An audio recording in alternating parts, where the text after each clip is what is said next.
Welcome to CSEB aspirants. ഇന്ന് നമ്മൾ discuss ചെയ്യുന്ന ഭാഗം Kerala cooperative societies act chapter 3 members of cooperative societies and their rights and liabilities.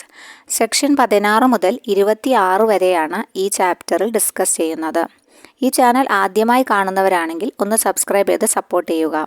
അപ്പോൾ ക്ലാസ്സിലേക്ക് പോകാം. Section 18 nominal or associate members.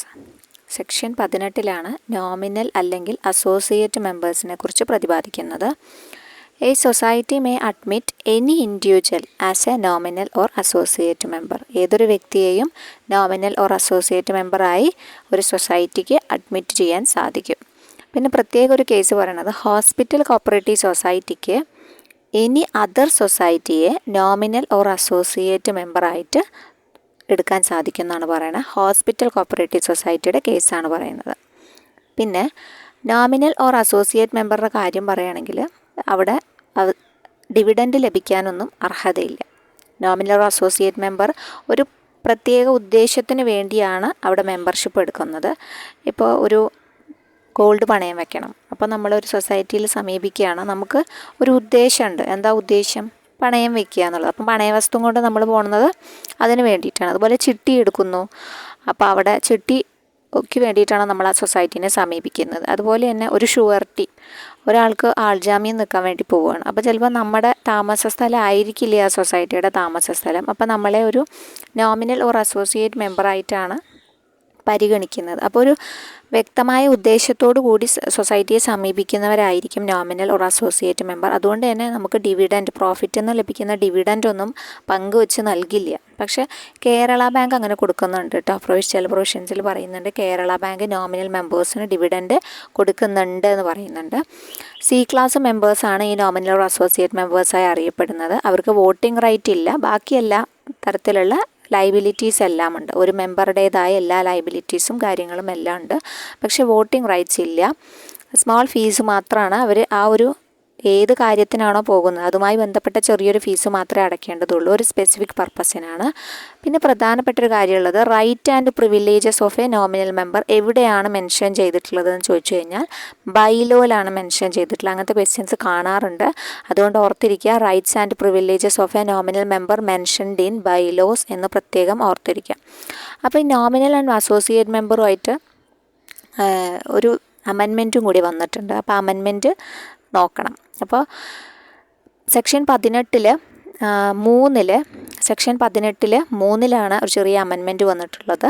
A nominal or associate member shall have such privileges and rights of a member എന്നാണ് പണ്ട് പറഞ്ഞിട്ടുള്ളത്. Rights of a member, പിന്നെ and B subject to such liabilities of a member as may be specified in the bylaws of the society എന്നാണ് ആദ്യം കൊടുത്തിരുന്നത്. ഇപ്പം അത് മാറ്റിയിട്ടില്ല, ഒരു വരിയും കൂടി ആഡാക്കി. അതായത് അവർ eligible to enjoy various services including credit facilities provided by the societies എന്നും കൂടി കൂട്ടിച്ചേർക്കുകയാണ് ഉണ്ടായത്. ബാക്കി എല്ലാം ഉള്ളത് അതേപോലെ തന്നെയുണ്ട്. അവർക്ക് ലയബിലിറ്റീസ് ഉണ്ടെന്നും അങ്ങനത്തെ പ്രിവിലേജസും റൈറ്റ്സും എല്ലാം ഉണ്ട്, അങ്ങനത്തെ കാര്യങ്ങളൊക്കെ പറഞ്ഞു. അതിൻ്റെ കൂടെ അവർ എലിജിബിൾ ആണ് എൻജോയ് ചെയ്യാൻ various services including credit facilities ഒക്കെ എക്സ്പ്ലോർ ചെയ്യാനുള്ള ഒരു സംഗതിയും കൂടി ഒരു 18 സബ്സെക്ഷൻ 3 അമെൻമെൻറ്റ് വരുത്തി ആഡ് ചെയ്തിട്ടുണ്ട്. അതൊന്ന് ഓർത്തിരിക്കുക. അതാണ് ഈ സെക്ഷൻ 18 ബന്ധപ്പെട്ടിട്ട് പറയാനുള്ളത്. ഓക്കെ, ഇനി സെക്ഷൻ 19 കടക്കുകയാണെങ്കിൽ member not to exercise rights till due payment made. അതായത് പേയ്മെൻറ്റുകൾ നടത്താത്തിടത്തോളം കുറച്ച് പേയ്മെൻറ്റുകളൊക്കെ ഒരു മെമ്പറിൻ്റെ സൈഡിൽ ഉണ്ടാവും അല്ലേ, അത് അടച്ചാൽ മാത്രമാണ് അദ്ദേഹത്തിന് ഒരു മെമ്പർ എന്നുള്ള നിലയിലുള്ള അധികാരങ്ങളെല്ലാം കറക്റ്റായിട്ട് കൊണ്ടുപോകാൻ പറ്റുള്ളൂ. അത് എക്സാമ്പിൾ പറയുകയാണെങ്കിൽ ഇപ്പോൾ ഒരാൾ ഒരു ലോൺ എടുത്തിട്ട് അയാൾ ഓവർ ഡ്യൂ വന്നു, അയാൾ അടയ്ക്കുന്നില്ല. അപ്പോൾ അതൊരു ശരിക്കും അയാളുടെ ഒരു ക്രെഡിറ്റിൻ്റെ ഒരു ഹിസ്റ്ററീനെ ബാധിക്കുന്ന കാര്യമാണ്. ഇപ്പോൾ അദ്ദേഹം ഒരു ഇലക്ഷന് നിൽക്കണം അവിടെ എന്ന് വിചാരിക്കുക. അപ്പോൾ അദ്ദേഹത്തിന് കഴിയില്ല, ഇലക്ഷന് നിൽക്കാൻ കഴിയില്ല. കാരണം 3 വർഷമല്ല 3 തുടർച്ചയായ വായ്പ മുടങ്ങുകയാണെങ്കിൽ അദ്ദേഹത്തിൻ്റെ ഒരു അയോഗ്യത വരും കേട്ടോ. ഇനിയിപ്പോൾ അഥവാ ഷുവർട്ടി ആയി നിന്നിട്ട് നമ്മൾ എടുത്ത് കൊടുത്ത ആൾ അടയ്ക്കണില്ല എന്ന് വെച്ചാലും നമുക്ക് പിന്നെ ഇലക്ഷനിൽ നിൽക്കാനുള്ള സാഹചര്യം ഇല്ലാതെയും പ്രിസൈഡിങ് ഓഫീസർ അതൊക്കെ നോക്കും.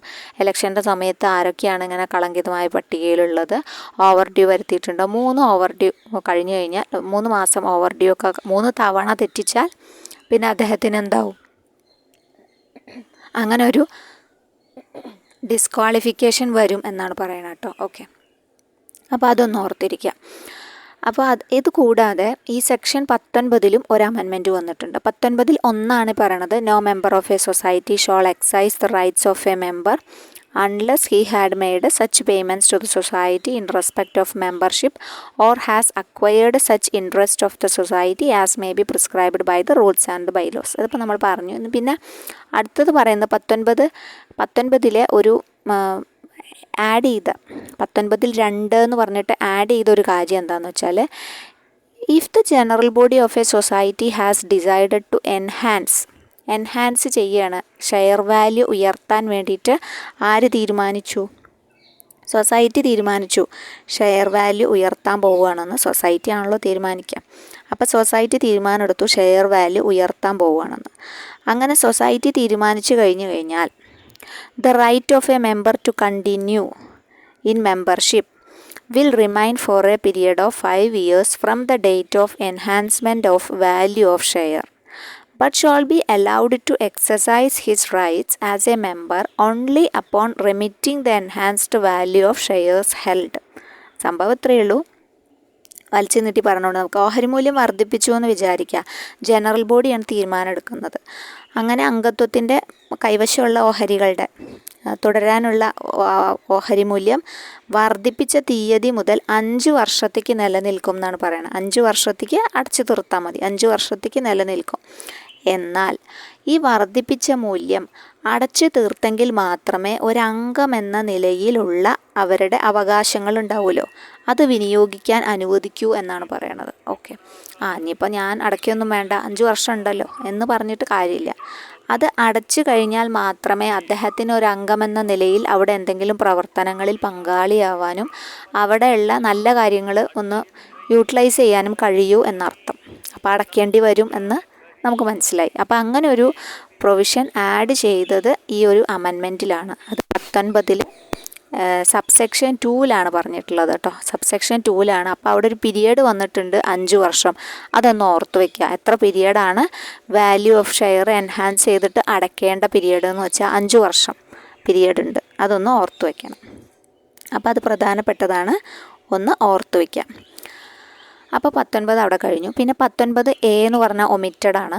19B പറയുന്നത് right of a member to get information എന്നാണ്. Right of a member to get information എന്നാണ്. അതായത് ഒരു മെമ്പർക്ക് റൈറ്റ് ഉണ്ട് എന്ത്, ഇൻഫോർമേഷൻ ലഭിക്കാൻ. അപ്പോൾ ഏതൊക്കെ ഇൻഫോർമേഷനാണ് ലഭിക്കാൻ, അങ്ങനത്തെ ക്വസ്റ്റ്യൻസ് കാണാറുണ്ട് കേട്ടോ. താഴെ പറയുന്നവയിൽ ഏതാണ് ഉണ്ടാവുക എന്ന് ചോദിക്കുക. അപ്പോൾ ഏതാണെന്ന് അറിഞ്ഞാലല്ലേ നമുക്കത് പറയാൻ പറ്റുള്ളൂ. അപ്പോൾ 19B right of a member to get ഇൻഫോർമേഷനിൽ പറയുന്നത് every society shall keep open to inspection for its മെമ്പേഴ്സിന് വേണ്ടി ഓപ്പൺ ആണ് ഇൻസ്പെക്ഷൻ. എന്ത്, ഫ്രീ ഓഫ് ചാർജ് ആണ് കൊടുക്കുന്നത്.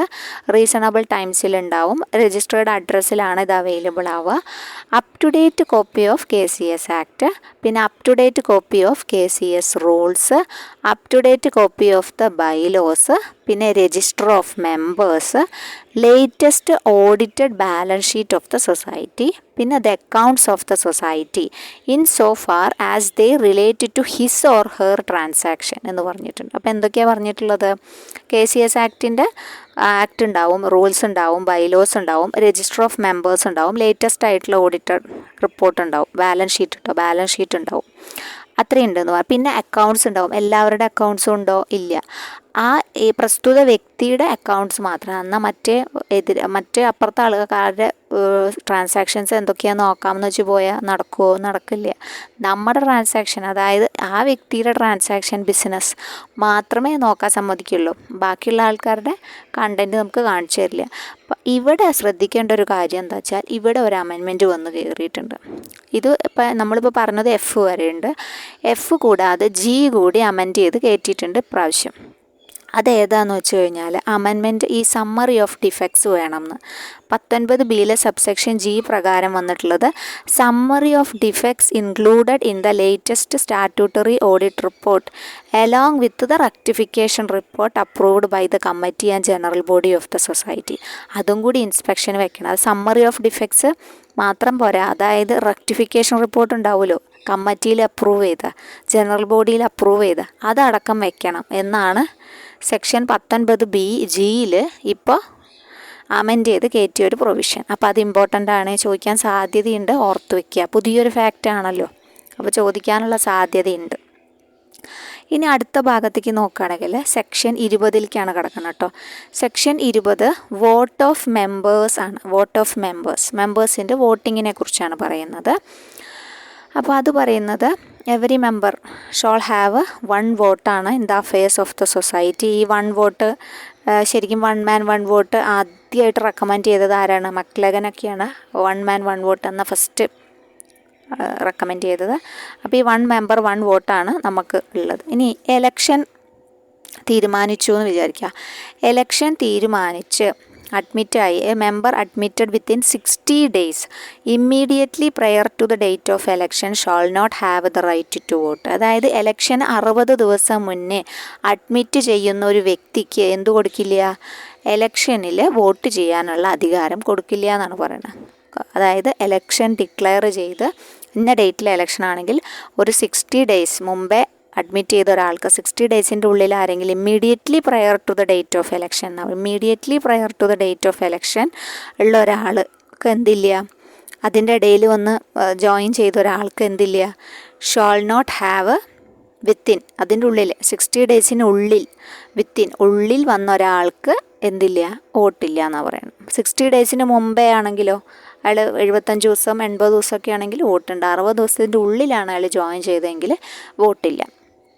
പിന്നെ ഇല്ലാത്തത് നോമിനൽ ഓർ അസോസിയേറ്റ് മെമ്പർക്ക് വോട്ടില്ല, നമുക്കറിയാവുന്ന കാര്യമാണ്. പിന്നെ ഗവൺമെൻറ്റിൻ്റെ കാര്യം നോക്കുകയാണെങ്കിൽ where the government is a member of the society. Government മിക്ക സൊസൈറ്റികളിലും മെമ്പർ ആവുമല്ലോ, എവിടെ വേണമെങ്കിലും മെമ്പർ ആവുകയും ചെയ്യും. അപ്പോൾ അവരൊരു നോമിനീനെ പറഞ്ഞയക്കുകയെ each person nominated by the government ഉണ്ട്. അപ്പോൾ ആ നോമിനേറ്റഡ് ഗവൺമെൻറ് കമ്മിറ്റിയിലുണ്ടാവും, അവർക്ക് വോട്ടുണ്ട്. ഈ ഓരോരുത്തർക്കും എത്ര ആളുണ്ട് എന്ന് വെച്ചാൽ അത്രയും ആൾക്ക്. അപ്പോൾ എത്ര ആളാണ് ഉണ്ടാവുക എന്ന് വെച്ചാൽ 2 ആളാണല്ലോ ഉണ്ടാവുക. 2ൽ കൂടാൻ പാടില്ല എന്നല്ലേ പറഞ്ഞിട്ടുള്ളത്. ഗവൺമെൻറ് നോമിനീസ് 2ൽ കൂടാൻ പാടില്ല എന്നാണ് സെൻട്രലും അപ്പെക്സിലും ഒക്കെ ഉള്ളത്. 2 പേർ 2 എന്നാണ് പറയുക. സെൻട്രലും അപ്പെക്സിലൊക്കെ 2 പേരാണ് പറയണത്. അപ്പോൾ 2ൽ കൂടാൻ പാടില്ല എന്നാണ് പറയുക. അപ്പോൾ അവർക്ക് അവരുടെ വോട്ടിൻ്റെ കാര്യം പറയുകയാണെങ്കിൽ അവർക്ക് വോട്ടുണ്ട്, including the right to vote for election of the office ബിയറേഴ്സിനും കൂടി വോട്ടുണ്ട്. ഓഫീസ് ബിയറേഴ്സിൻ്റെ വോട്ട് എന്ന് വെച്ചാൽ പ്രസിഡൻറ്റിനെയോ വൈസ് പ്രസിഡൻറ്റിനെയോ തിരഞ്ഞെടുക്കുമ്പോഴും അവർക്ക് എന്തുണ്ട്? വോട്ട് ചെയ്യുക കേട്ടോ, നോമിനീസ്, ഗവൺമെൻറ് നോമിനീസിൻ്റെ. അപ്പോൾ അതവിടെ കഴിഞ്ഞു. പിന്നെ അത് കഴിഞ്ഞ് എക്സ് ഒഫീഷ്യോ മെമ്പറായിട്ട് ആരെങ്കിലും തീരുമാനിച്ചിട്ടുണ്ടാവും. ഇപ്പോൾ ചിലപ്പോൾ അസിസ്റ്റൻറ്റ് രജിസ്ട്രാർ ഉണ്ടാവും എക്സ് ഒഫീഷ്യോ മെമ്പറായിട്ട്, അങ്ങനെ ഓരോരുത്തർ കാണാമല്ലോ. അപ്പോൾ അങ്ങനെ എക്സ് ഒഫീഷ്യോ മെമ്പേഴ്സ് ആണെങ്കിൽ എക്സ് ഒഫീഷ്യോ മെമ്പർ ആണെങ്കിൽ അവർക്ക് ഒരു വോട്ടുണ്ട്. പക്ഷേ അവർക്ക് എന്തില്ല? ഓഫീസ് ബെയറേഴ്സിൽ ഇല്ല എന്നാണ് പറയണം. ഓഫീസ് ബെയറേഴ്സിൽ ഇല്ല വോട്ട് ചെയ്യാനുള്ള. ഓഫീസ് ബെയറേഴ്സ് എന്ന് പറഞ്ഞാൽ പ്രസിഡൻറ്റിനെയോ വൈസ് പ്രസിഡൻറ്റിനെയോ തിരഞ്ഞെടുക്കുമ്പോൾ അവർക്ക് വോട്ടില്ല എന്നാണ് പറയുന്നത്. അവിടെയും ഒരു അമെൻമെൻറ്റ് കടന്നുകൂടിയിട്ടുണ്ട്. അവിടെ അമെൻമെൻറ്റ് എന്താണ് പറഞ്ഞിട്ടുള്ളതെന്ന് വെച്ച് കഴിഞ്ഞാൽ എക്സ് ഒഫീഷ്യോ മെമ്പർക്ക് ആദ്യം എലക്ഷൻ ഓഫ് ഓഫീസ് ബിയറേഴ്സ് എന്ന് മാത്രമേ ഉണ്ടായിരുന്നുള്ളൂ. ഇപ്പോൾ election and removal of office bearers of the society എന്ന വാക്ക് വന്നിട്ടുണ്ട്. ആൻഡ് റിമൂവൽ എന്ന് കൂട്ടിച്ചേർത്തിട്ടുണ്ട്.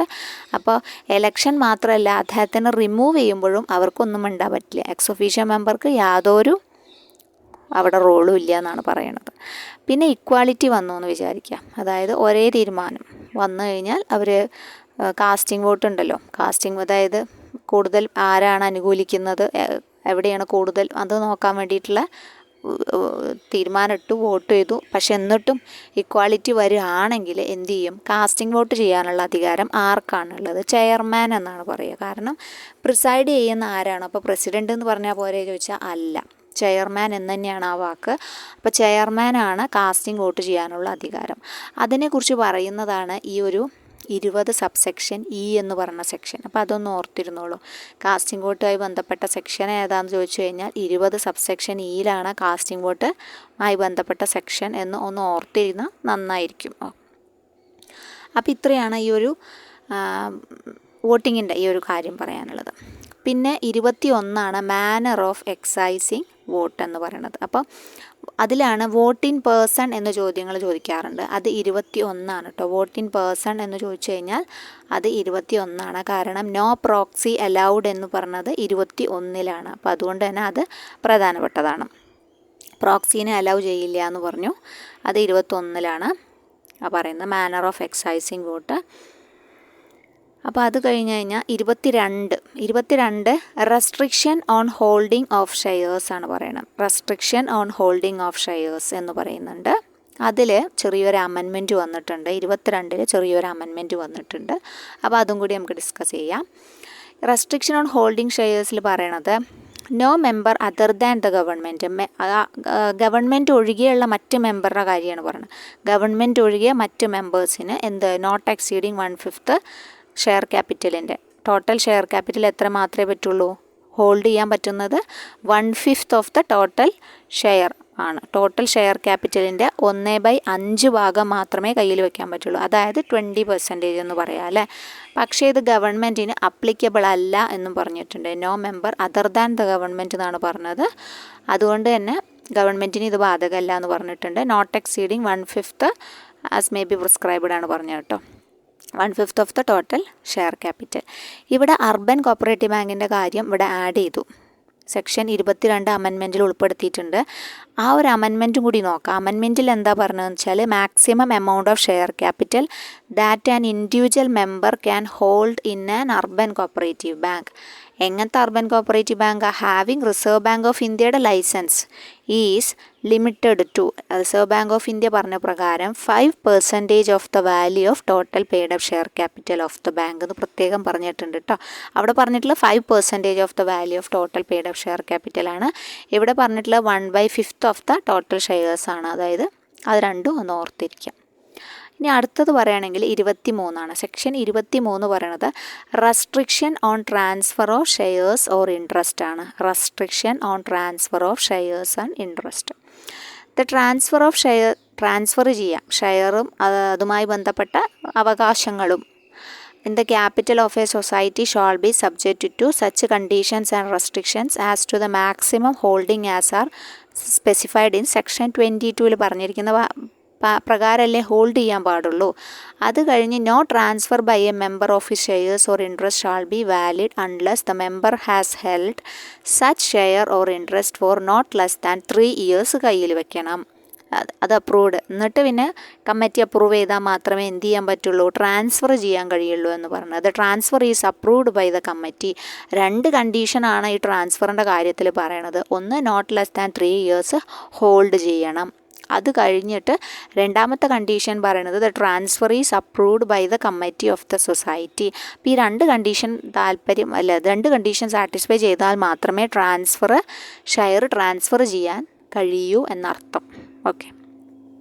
സെക്ഷൻ 24 കടന്നാൽ restriction on withdrawal of shares ആണ് പറയുന്നത്. റെസ്ട്രിക്ഷൻ ഓൺ വിഡ്രോവൽ ഷെയർസ് ആണ് പറയുന്നത്. No withdrawal by a member of his share in a society shall be valid. The member has held such share for not less than 3 years and such withdrawal is in accordance within the bylaws of the society. ഇവിടെ 2 കണ്ടീഷനാണ് ഇവിടെയും പറയണത്. Member held ചെയ്യണം. Not less than 3 years member held ചെയ്തിരിക്കണം.